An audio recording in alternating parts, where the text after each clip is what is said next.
இப்போ ஒருத்தருக்கு ஹெல்ப் பண்ற வயசுல பாத்தீங்கன்னா அது சென்னையை பொறுத்தவரையும் நல்லாவே பண்றாங்க. யங்ஸ்டர்ஸ்லாம் சேர்ந்து இனமென பிரிந்தது போதும் இந்த மாதிரி நல்ல ஒரு ஹெல்பிங் மைண்டோட நிறைய பேர் இருக்காங்க. எனக்கும் ஹெல்பிங் மைண்ட் தேனியில தான். பார்த்தா ஏரியால இருக்க கேண்டீன்ல தண்ணி குடிச்சு குடிப்பேன். தண்ணி ஊற்றி கொடுப்பேன் முதுகு அதெல்லாம் இல்ல, ஹெல்ப் தான்டா, கை எட்டாது.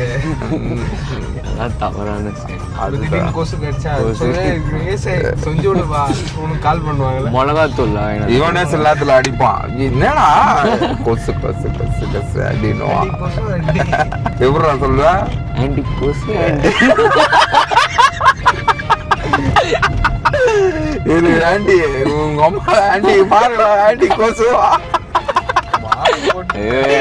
அது மாலை போட்டு இத மாதிரி போறதுக்கு முன்னாடி அதெல்லாம் கொசுதான், கொசு வேட்டையனா. அந்த அக்கா உங்ககிட்ட சண்டைக்குலாம் வருவாங்களே, ஏன்டா அந்த அக்காவுக்கு போய் தண்ணி பிடிச்சிட்டாருன்ட்டு இன்னொரு ஆண்டி கேட்பாங்க. அதெல்லாம் இருக்கும். ஆண்டி இங்கிலீஷ் நீயே வேலை வாங்கினாக்கிற, நான் கொஞ்ச நேரம் நான் கொண்டாட வேலை வாங்கிக்கிறேன்.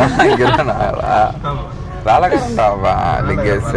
நல்லா இறங்கி வேலை. ஆமா என்ன நீங்க இறங்கி இறங்கினா அதான்டா படிக்கட்டு படிக்கட்டு இறங்கி. சரி சரி சரி, இதெல்லாம் பக்காவா பண்ணி